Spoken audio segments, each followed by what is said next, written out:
नमस्कार, मैं हूं मारूफ रजा। हर हफ्ते की तरह इस हफ्ते भी मेरे साथ एक खास मेहमान है रूबरू में, जो इस वक्त मुझसे और आपसे रूबरू हैं। जी हाँ, मैं बात कर रहा हूं मुख्तार अब्बास नकवी की।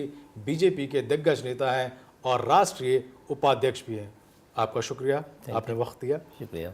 मुख्तार अब्बास नकवी ने अपनी शुरुआत कैसे की और क्या क्या जद्दोजहद की और यहाँ इस मुकाम पर कैसे पहुँचे, आइए देखते हैं उनके इस पूरे सियासी सफ़र को। मुख्तार अब्बास नकवी भारतीय जनता पार्टी के एक वरिष्ठ नेता हैं। वे वर्तमान में राज्यसभा के सांसद और बीजेपी के राष्ट्रीय उपाध्यक्ष हैं। उनका जन्म 15 अक्टूबर 1957 को इलाहाबाद के बादरी में हुआ था। नकवी की शादी 3 जून 1983 को सीमा नकवी से हुई। उन्होंने इलाहाबाद यूनिवर्सिटी से आर्ट्स और लॉ सब्जेक्ट से पढ़ाई की। नकवी ने मास कम्युनिकेशन सब्जेक्ट से पोस्ट ग्रेजुएशन भी किया है। पढ़ाई के समय वे इलाहाबाद के गवर्नमेंट इंटरमीडिएट कॉलेज में स्टूडेंट्स यूनियन के प्रेसिडेंट रहे हैं। उन्होंने 1980 में पहली बार पश्चिमी इलाहाबाद से उत्तर प्रदेश लेजिस्लेटिव असेंबली के लिए चुनाव जीता। इसके बाद दोबारा 1989 में अयोध्या से निर्दलीय उम्मीदवार के तौर पर चुनाव जीता।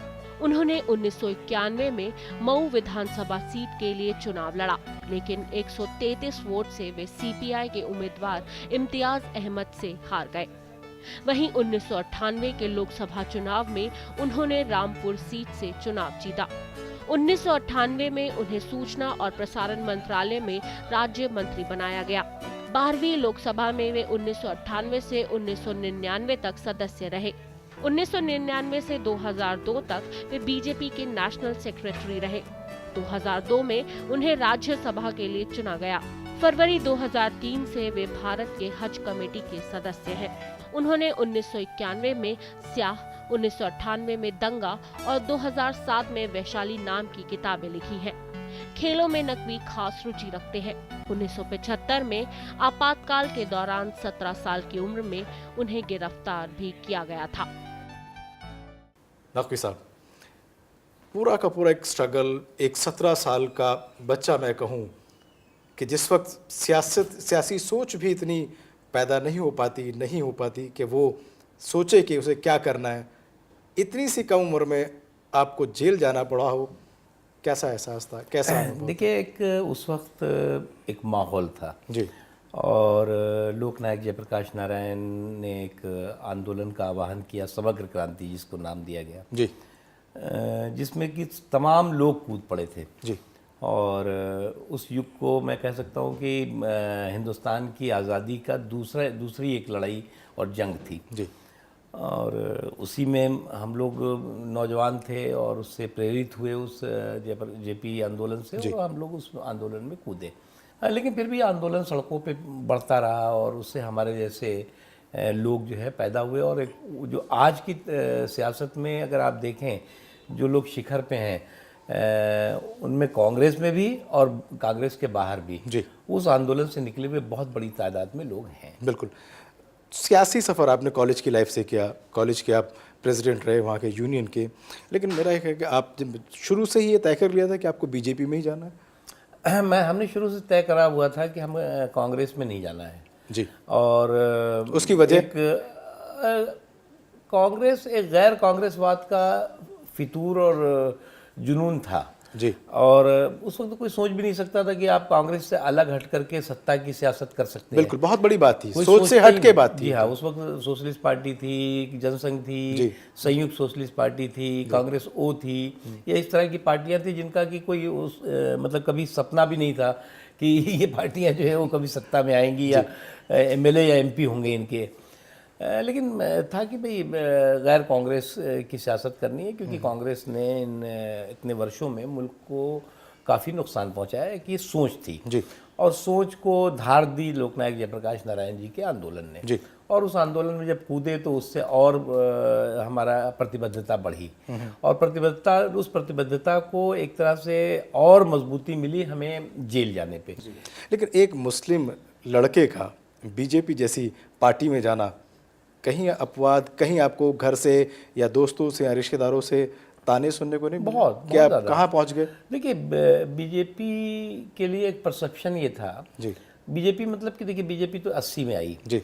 84 में जी।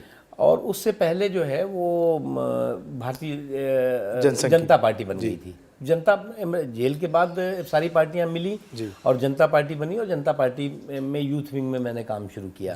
उसके बाद टूटती है 84 में और टूटने के बाद फिर भारतीय जनता पार्टी बनी या और पार्टियां अलग अलग बनी।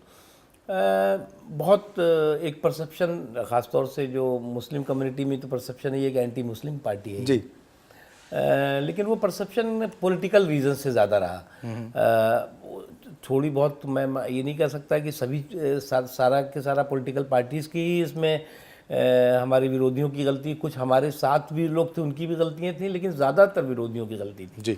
गलती नहीं, पॉलिटिकल चाल थी जी। और जिसका नतीजा था कि एक परसेप्शन ये लोगों के दिमाग में था कि बीजेपी जो है वो एंटी माइनॉरिटीज़ है, नॉन सेकुलर पार्टी है जी। और लोगों के ताने होते थे कि भाई इसमें किस पार्टी में क्या है, क्यों हो आप।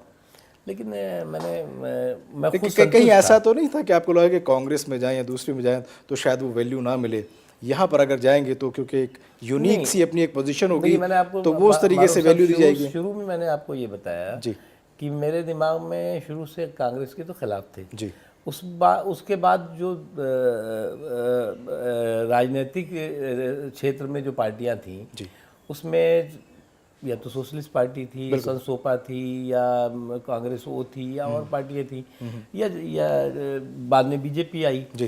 तो ये सारी पार्टियां ऐसी थी जो कि कोई सत्ता के इर्द गिर्द नहीं ज़्यादा चल रही थी। तो इसलिए हमें अगर सत्ता की सियासत करना था तो कांग्रेस में सीधे जाते। बिल्कुल ऐसा नहीं था।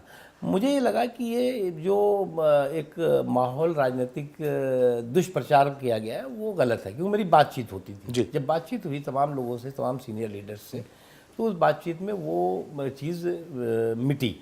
और आज मैं इतने वर्षों से हूँ बीजेपी में। मैं BJP national general secretary, spokes person, parliamentary board का मेंबर रहा, सेंट्रल इलेक्शन कमेटी का मेंबर, और आज भी मैं जो बीजेपी का इलेक्शन कैंपेन का काम है उसका इंचार्ज मैं हमेशा इन पिछले 12 सालों से नहीं हूँ। तो सारे जितनी भी गुप्त योजनाएं हो या सामने की योजनाएं हो मुझे बनाना होता है। तो इसलिए मुझे कभी भी ये नहीं लगा कि बीजेपी में किसी तरह का इस तरह का भेदभाव या इस तरह से कोई सोच है। सोच ऐसी बिल्कुल नहीं थी, लेकिन वही बात साथ में यही निकल के आती है कि आप बीजेपी में आए, बीजेपी ने आपको वाकई उम्मीद से ज़्यादा, और यूँ कहूँ कि जिस तरीके से आपने मेहनत की उस तरीके से आपको बढ़ावा भी मिलता गया। और जब भी कोई बात निकल के आती है तो मीडिया में, अखबारों में मुख्तार अब्बास नकवी ही सामने निकल के आते हैं, या यूँ कहा जाता है कि बीजेपी का एक जो मुस्लिम फेस है वो मुख्तार अब्बास नकवी है। क्या सिर्फ मुख्तार अब्बास नकवी है इसलिए मुस्लिम है इसलिए सामने रखा जाता है, या मुख्तार अब्बास नकवी वाकई वो गट फीलिंग के साथ होता है कि जहाँ पे हर सवाल का जवाब दे सकता हूँ? हाँ देखिए, मैं कभी ये तो खैर मीडिया या कोई कहता है कि मुस्लिम फेज़, हिंदू फेज़, ये तो उसको तो मैं बहुत इंपॉर्टेंस कभी मैंने पॉलिटिक्स में या अपने जीवन में नहीं दी जी। लेकिन जो मैं काम मुझे दिया गया है, मुझे कोई माइनॉरिटी सेल का काम नहीं दिया गया है कि आप जाइए मुसलमानों को इकट्ठा करिए। मुझे जो है वो मेन स्ट्रीम की एक्टिविटी का काम दिया गया है। अगर इलेक्शन की जिम्मेदारी है तो इलेक्शन की पूरे जो असेंबलीज के इलेक्शन है या पार्लियामेंट के इलेक्शन, उसकी जिम्मेदारी है। स्पोक्स पर्सन भी अगर हो तो मैं मुस्लिम्स के लिए स्पोक्स पर्सन नहीं हूँ। तो इसलिए और पार्टीज़ में अगर आप जो मुस्लिम लीडरशिप है उसकी हालत देखिए तो कभी कभी तो मैं कहता हूँ कि उनको या तो चौखट पे बैठा लेते हैं या उगालदान और पानदान तक सीमित रखते हैं। तो हैं बहुत बड़े सेकुलर वो लोग, और उनमें जो है वो सेकुलर होने के बावजूद उतना सेकुलर बड़ा दिल नहीं है। तो इसलिए मैं ऐसा बीजेपी में कतई नहीं मानता, क्योंकि अगर आप देखें आज 9 स्टेट्स हैं, 10 स्टेट जहाँ पे हमारी सरकारें हैं। बिल्कुल। और उन स्टेट्स में अगर आप मध्य प्रदेश में देखें तो इन पिछले 10 सालों में, 8 सालों में लगभग 32% नौकरियों में जो है वो माइनॉरिटीज़ की भागीदारी बढ़ी है। इसी तरह से अगर गुजरात जिसकी बड़ी चर्चा होती है 27% भागीदारी बढ़ी है। छत्तीसगढ़ में इसी तरह से 26-27% बिहार में भी काफ़ी अच्छा है, बिहार में 38% बढ़ी है जी। और यूपी जो कि मायावती जी, उससे पहले मुलायम सिंह जी, और अभी फिर मुलायम सिंह जी आ गए, यहाँ पर जो है 48% घट गई। बिल्कुल। तो इस तरह से मैं मानता हूँ कि आपको उसके लिए नीयत के साथ नीति के साथ नीयत जरूरी है। बिल्कुल। नकवी साहब का कहना है कि बीजेपी के लिए जो शगुफा छोड़ा हुआ है, जो एक बाहरी आडंबर बना रखा है कि ये एंटी मुस्लिम है या नॉन सेकुलर है, ऐसा कुछ नहीं है। उनको बहुत कुछ मिला है और पार्टी ने भी उनको बहुत कुछ दिया है। फिलहाल लेते हैं ब्रेक और ब्रेक के बाद बात करेंगे कि उत्तर प्रदेश में बीजेपी का कमल क्यों नहीं खिला, आखिर उनकी वजह क्या रही। फिलहाल लेते हैं ब्रेक।